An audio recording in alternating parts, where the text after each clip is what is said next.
Tech Sounds presenta Con su permiso.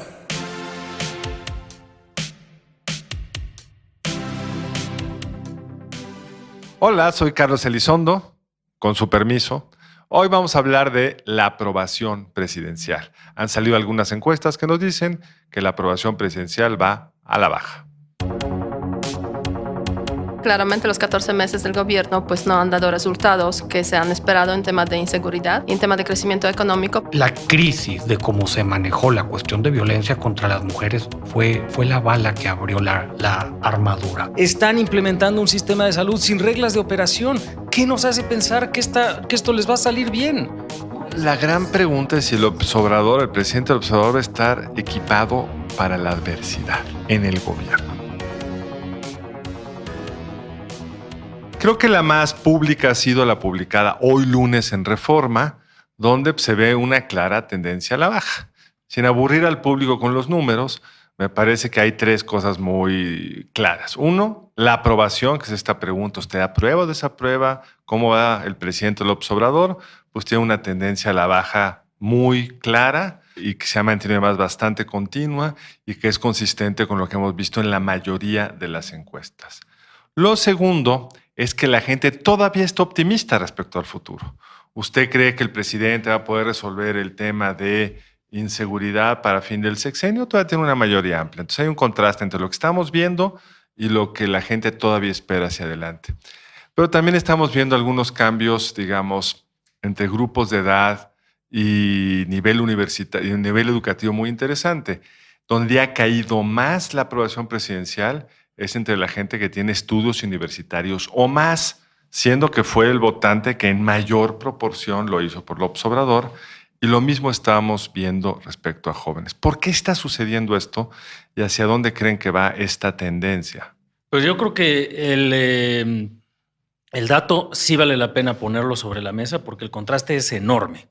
Hace un año Reforma, para poner la misma medición, traía al presidente López Obrador con 78% de aprobación y 18% de desaprobación, es decir, un saldo neto positivo de 60 puntos. Y hoy lo tiene con 59 puntos de aprobación y 35% de desaprobación, un saldo neto de más 24. Incluso hay un dato también publicado por Reforma para el caso de la Ciudad de México, en el cual en Ciudad de México el presidente López Obrador ya es más desaprobado que aprobado.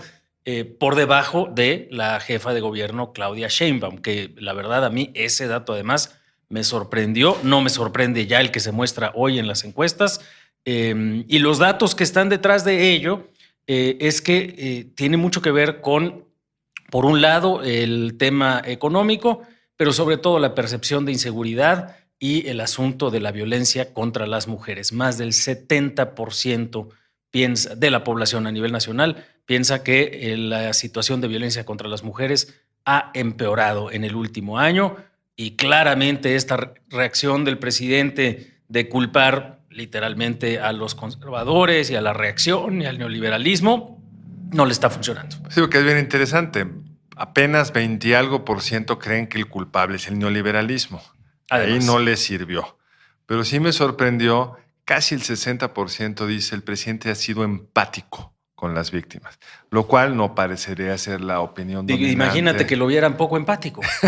¿Cómo estarían las cosas? Bueno, yo creo que claramente los 14 meses del gobierno pues no han dado resultados que se han esperado en temas de inseguridad y en temas de crecimiento económico, pero además de eso se añadieron, se puede decir, nuevos temas, nuevas crisis, nuevos problemas. Por ejemplo, en el sector de salud, que sí se ha vivido muchísimo, y el tema de las mujeres pues fue una gran revelación de que el presidente pues la verdad es que no le importa el movimiento feminista. Eso es el mensaje que se podría sacar pues de las últimas semanas y de sus declaraciones. En ese sentido pues sí es cierto que prácticamente todos los presidentes mexicanos han vivido esa triste realidad de que después de un año y tantos meses pues se ve claramente que no solucionan milagrosamente los problemas de este país.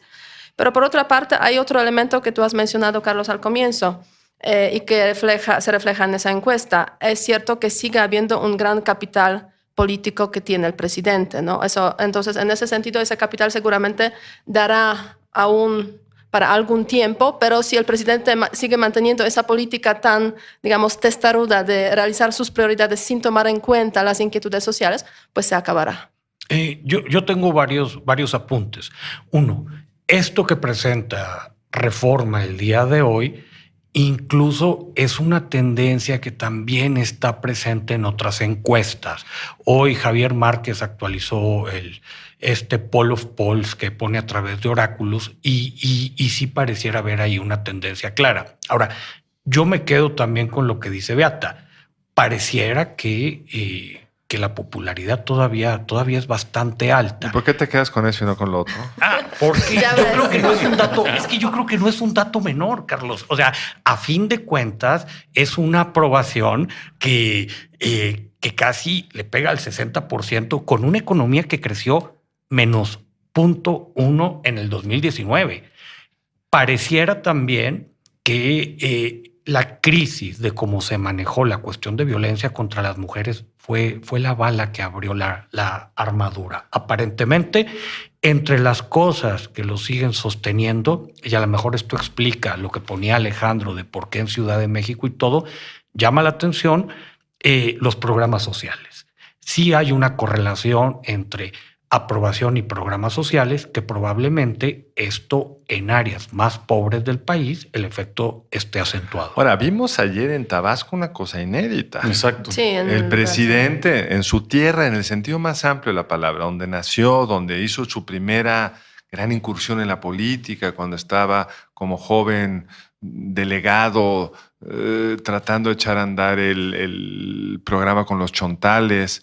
Una cosa que no habíamos visto este presidente, una crítica muy fuerte por parte de su público y una actitud muy enojada del presidente que a la mitad del meeting dicen, si siguen gritando yo ya me voy. No habíamos visto nada parecido. Y de entre las cosas que desatan esto es cuando pregunta, ¿ustedes están recibiendo? Y muchos dicen no, pero hemos dado 11 millones de becas y siguen los nos, porque empieza a haber también una tensión entre una oferta de apoyos que no todos están recibiendo, porque la verdad nadie sabe si lo están recibiendo. O tú sabes cómo está ejerciendo realmente ese gasto de política social, como todo es tan opaco y todo es tan rápido. Da la impresión de que los resultados son muy sabemos. pobres. Ya lo habíamos platicado acá en alguna ocasión. No da la impresión de que este gobierno gestione bien. Entonces, en la mente del presidente pueden estar los 11 millones de becas, pero la verdad no necesariamente se están dispersando de una manera correcta.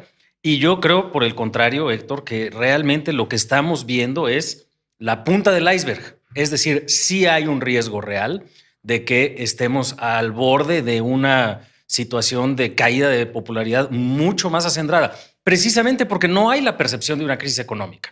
Y sin embargo, hay un montón de los elementos que decía Beata, de nuevos problemas que se están acumulando. Tan sencillo como esto. El presidente todos los días sale a decir que no es real que hay un problema de escasez, que hay en materia de medicamentos, que realmente es un problema de la corrupción y los acaparadores y etcétera, que ya se resolvió. 74% de la población en la encuesta publicada de hoy por el diario Reforma dice hay una escasez de medicamentos en el país.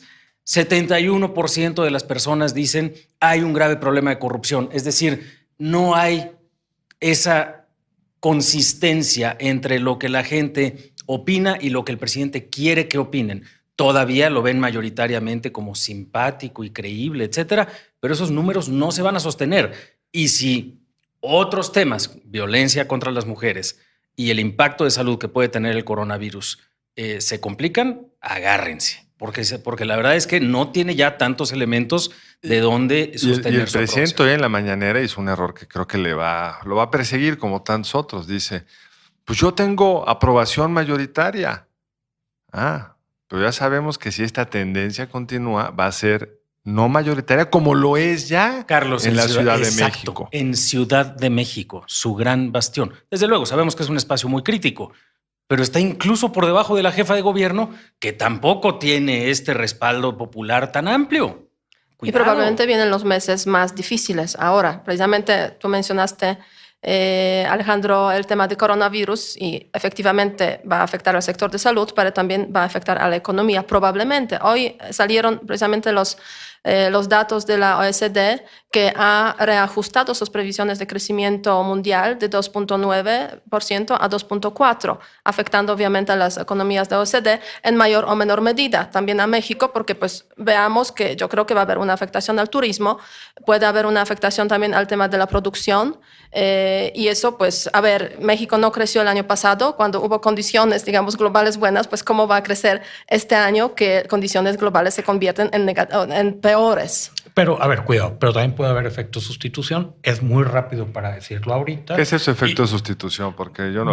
Básicamente, si había una serie de cadenas que se jalaban de Asia, de repente al menos puede haber un choque de corto plazo. ¿Tú crees que vamos, ¿quieres Ojalá otra lo apuesta? aprovechen. Yo ya perdí una, quiero recuperar mi botella. ¿Cuánto va a crecer la economía este año? 1.4. Wow. 1.4 tomado, una botella. A ver, ¿y cuál es tu número, Carlos? No, abajo de 1.4. Ya No. fue... Son dos números y el que esté más cercano se lleva la botella. Mi número es 1.3. No. A ver, colegas, hagan una apuesta sensata. Digan un número y alguien dice más que eso y alguien dice menos que eso. Por eso es lo que le estoy diciendo. Él dijo 1.4 para arriba yo gana Héctor, 1.39 para abajo gana Carlos. Adelante. Va. Oiga, dato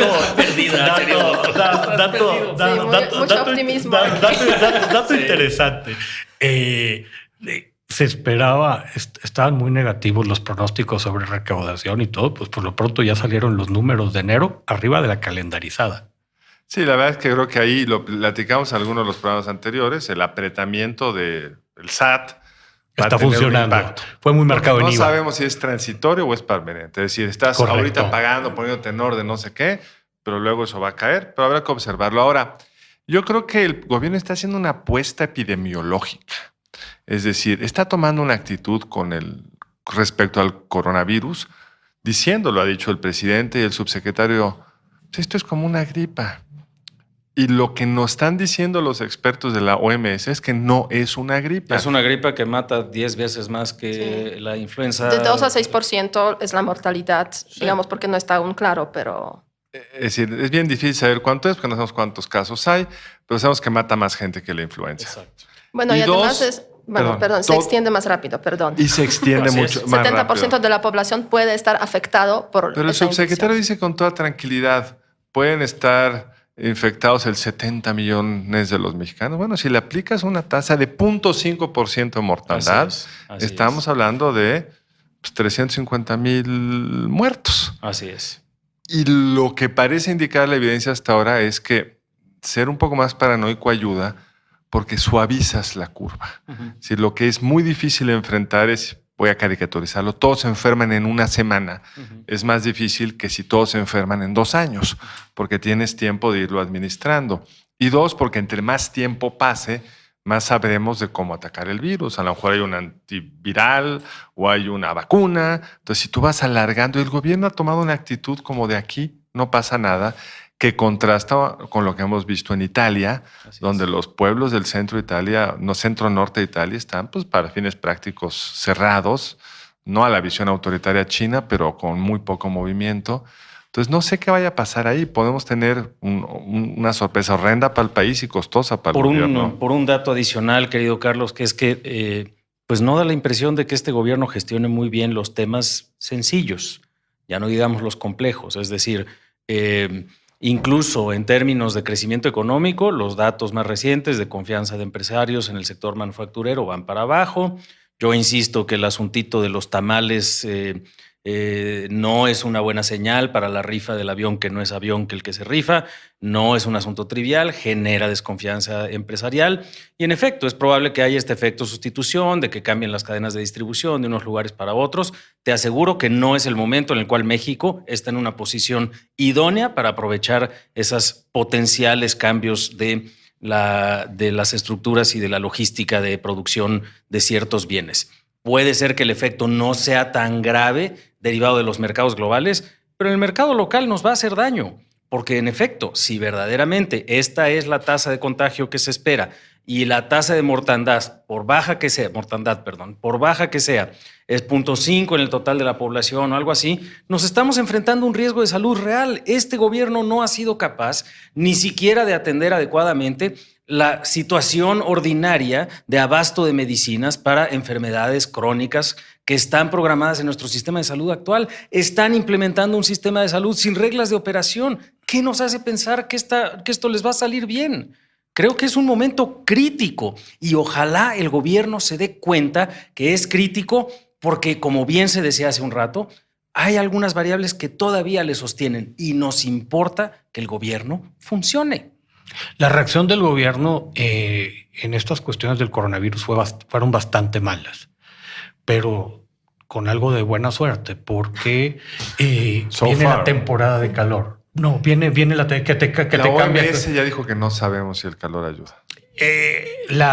No sabemos si es estacional. Puede ser que sí, puede ser que no. Aparentemente baja muchísimo contagio y lo que dura el virus. Si esto hubiera ocurrido hace 3 meses y los pescaba entrando el invierno, yo creo que el riesgo hubiera sido muy diferente. Ojalá que tengas razón, pero la evidencia no lo asegura. Singapur logró contenerlo metiendo a todo mundo a su casa y tiene un clima bastante más caluroso que el de la Ciudad de México. Sí, la verdad es que sí, hay yo creo que gran riesgo y los países, sobre todo europeos, que están ahora viviendo esa primera fase y pasando a la segunda fase de contagio, pues han implementado las medidas básicamente de retrasar lo más posible la extensión de las infecciones, porque básicamente así no se les colapsan los sistemas de salud. O sea, es el tema clave para atender a tantas personas, como digo, 70% que pueden estar infectados en un país, pues se necesitan pues máscaras de ventiladores, toda una capacidad, digamos, de infraestructura para disminuir esos casos que pueden ser graves. Y esos casos graves sí hay bastantes, ¿no? Entonces, eso es lo que tú comentaste. 300,000 personas, hay cálculos que dicen que hasta 2-3 millones de personas que podrían morir en caso de que se cumpliera el peor escenario posible. Ojalá que tengamos suerte, ojalá que el calor realmente sea un atenuante importante y ojalá que el gobierno entienda que en temas como estos es mejor estarle explicando a la población qué hacer que andarse peleando con los conservadores, que sigue haciéndolo pues en muchas de las mañaneras. Ahora bien, el presidente, yo creo que al presidente con su actitud tampoco ayuda, porque en vez de pues, subrayar, o sea, que no hay que abrazarse, no hay que besarse, hay que evitar, digamos, el contacto cercano, pues va de giras y pues hace todo lo contrario, ¿no? O sea, es como un elemento también de cómo se promociona ciertos comportamientos. Pero incluso no aprovecha su gran púlpito para explicar qué sí se puede hacer. Así sí es. Sabemos que hay una serie de medidas que atenúan el contagio. A mí lo que me preocupa, además de estos efectos, es precisamente que, regresando al tema de aprobación, este presidente sí es depositario de una esperanza y una confianza y una expectativa como no se había visto en este país, ni de lejos, nunca, ni con Fox, a quienes nos tocó esa transición del 2000, era una gran esperanza, pero extraordinariamente más modesta de la que hemos visto ahora. Es correcto. Esta caída y estas implicaciones sobre cómo educar a las personas respecto a los retos que estamos viviendo, a lo que podemos hacer y no, va a caer en un entorno vacío por completo de liderazgos de otra naturaleza, y lo que vamos a estar hablando en unos años va a ser de liderazgos y de movimientos y de perfiles que realmente hoy aún no vemos y que muy probablemente nos espanten. Con suerte me estoy equivocando. Porque además lo que vimos ayer en Tabasco tiene que ver con eso. Exacto. Los liderazgos de Morena no están cumpliendo ya esas expectativas. Si uno ve el promedio de evaluación de los alcaldes de los 100 principales alcaldías que hace Massive Caller, de las cuales 46 son más o menos de Morena, son por mucho las peor evaluadas. Uh-huh. Entonces, cuando el presidente iba a un estado donde era gobernado por el PRI y le chiflaban al gobernador y al presidente municipal, se la podía tomar con calma. Uh-huh. Pero si va a Tabasco, gobernado por un gobernador que además es muy cercano a él, por un presidente municipal que desconozco si es cercano a él, pero es de su sello, es de Morena, y ve esos rechiflidos, pues le cuesta mucho trabajo reaccionar, porque es la primera señal, espero que ahí se quede, pero es la primera señal de que los liderazgos locales de su partido no están funcionando y se están desbordando, y el único que los puede contener es el presidente. que mostró que no tiene el ánimo para hacerlo. Y lo de los vacíos, yo creo que hay que tomárnoslo en serio. Está muy interesante también como parte de la encuesta de Reforma, ponen la intención de votos por diputados federales en el 21. Falta mucho tiempo, ahí va a haber elecciones locales con liderazgos importantes que pueden mover resultados, pero los números nos muestran un Morena que sigue arriba, sí, con cierta caída, pero sigue muy arriba y prácticamente no hay nada abajo. PAN y PRI aparecen con tasas de inflación del 16%. Sin moverse, o sea, como si, ahora sí, como muertitos. Un Morena que cae mucho, pero la última pregunta que está en la esquina de abajo a la derecha es, si hoy hubiera nuevos partidos, ¿por cuáles sí estaría dispuesto a votar? Por supuesto, es una pregunta un poco rara porque no distinguen de los que van a estar con los otros, pero hay cosas sorprendentes. Encuentro Social traería, de acuerdo a esta forma de preguntar, pues casi el 13% la intención de voto. México Libre traía como 9%, el partido del expresidente Calderón. Entonces, las marcas nuevas, pues parece que pueden generar unas expectativas que las marcas viejas no. Y eso se puede convertir en una elección del 21 muy extraña. Es que hay este voto fluctuante que es muy importante, que pues la gente quiere votar, ¿no?, por alguna propuesta. Y en ese sentido, pues las apuestas nuevas. Ahora bien, ¿cómo son las apuestas nuevas? Pues es para un debate también. Si son las apuestas realmente que pueden aportar algo nuevo, son apuestas que intentan un poco o tienen, digamos, cierta presencia porque no hay oposición como tal capaz de presentar pues cierta alternativa. Y por cómo está la legislación electoral, algo muy interesante es que en el 21 las nuevas no pueden ir en coalición. Aunque están con el rumor de que quieren cambiar eso. No pues sé todavía si estarían a tiempo. Tienen hasta el 31 de mayo, ¿no? Así es, todavía no empieza formalmente el periodo electoral. Y algunas de estas marcas pues no son tan novedosas, ¿no? Encuentro Social pues ya contendió hace 3 años. Y perdió el registro. Perdió el registro. México Libre, bueno, pues es un grupo de fundamentalmente gente cercana al expresidente Calderón y a Margarita Zavala. Pero creo que a lo que nos enfrentamos es un vacío de liderazgo que puede ser aún más profundo y algunas de las marcas que vienen o las personas que vienen buscando liderazgo nos pudieran sorprender. Ya hay por ahí una serie de Netflix de Roberto Palazuelos que igual y el radio de mañana, el famoso Donald Trump mexicano que alguien está buscando, yo sé que les da risa, es uno ríanse, no hay problema. No, a mí me da miedo. Exacto, risa de nervios. O sea, No. En fin, ya lo anuncié aquí, que conste, pero ese es el tipo de perfiles que el día de mañana vamos a decir, ¿y de dónde salió? De este vacío profundo, de esta expectativa gigante que ha generado López Obrador y Morena, de este desastre gubernamental y de esta ausencia de una oposición que estructure esa. La gran pregunta es si López Obrador, el presidente López Obrador, va a estar equipado para la adversidad en el gobierno. Vimos que estuvo muy bien equipado para la adversidad en la oposición. Es un hombre extraordinario. Aguantó, siguió, el mundo se movió en su dirección, aprovechó y ganó. Pero un poco el miedo que a mí me da es que como gobernante ha mostrado esa misma característica, que es el tesón y continuar en lo mismo. Pero en el gobierno es otro juego, porque tú no puedes esperar que la realidad mejore y se acomode otra vez a tu visión del mundo. Espérate otros 15 años. Porque en el camino los problemas se acumulan. Y no hay segunda prueba. No hay segunda prueba, no hay segundo día. O sea, lo que es terrible de gobernar es que lo que dejas hoy pasar se acumula con lo que hoy estás enfrentando. De repente ya no tienes manos para agarrar todas esas pelotas. Y con un tema que de repente da avisos de que pudiera complicarse, las tensiones regionales. Así es. ¿Cómo cuáles te preocupan? Un sureste que simple y sencillamente no carbura. Y no solo no crece, está incluso decreciendo. En algunas regiones está. En Tabasco. Sí, tienes un Tabasco muy complicado, tienes un Campeche complicado, tienes toda esta parte de Oaxaca con una zona de Guerrero, incluso empieza a morder una zona grande de Michoacán, que el mismo Michoacán está muy, muy dividido. Y con pocos recursos públicos para hacerle frente a eso. Y yo creo que es un asunto que sí se tiene que atender. Y una política migratoria estadounidense apoyada por la Guardia Nacional Mexicana más restrictiva que nunca. Cuidado.